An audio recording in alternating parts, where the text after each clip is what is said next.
K ശൈലജയ്ക്കെതിരായ cyber അധിക്ഷേപത്തിൽ വീണ്ടും case. League പ്രവർത്തകനെതിരെ Perambra police കേസെടുത്തു. രാജീവ് ചന്ദ്രശേഖർ വോട്ടർമാർക്ക് പണം നൽകുന്നുവെന്ന ആരോപണം. ശശി തരൂരിനെതിരെ സൈബർ പോലീസ് കേസെടുത്തു.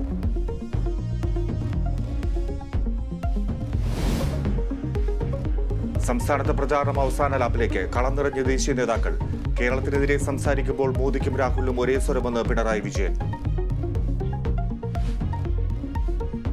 എന്നതാണ് ഉയരുന്ന വിമർശനം. പ്രധാന എതിരാളി എന്ന് അദ്ദേഹം അവകാശപ്പെടുന്ന നരേന്ദ്രമോദിയെയും സംഘപരിവാറിനെയും നേരിട്ട് എതിർക്കാൻ ശ്രമിക്കുന്ന പോലുമില്ല.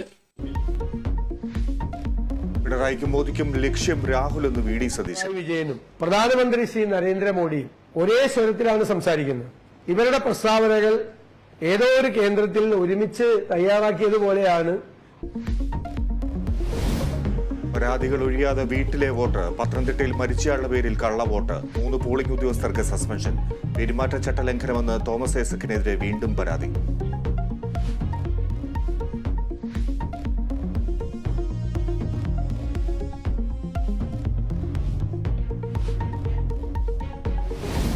സംവിധായകൻ ജോഷിയുടെ വീട്ടിലെ മോഷണത്തിൽ പ്രതി പിടിയിൽ.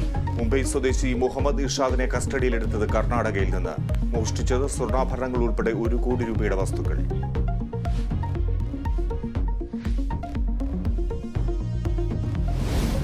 തിരുവനന്തപുരത്ത് പിറന്നാൾ ആഘോഷത്തിനിടെ സംഘർഷം. 4 പേർക്ക് കുത്തേറ്റു. സംഭവം ഇന്നലെ രാത്രി കഴക്കൂട്ടത്ത് ബാർ റെസ്റ്റോറന്റിൽ. 3 പേർ കസ്റ്റഡിയിൽ.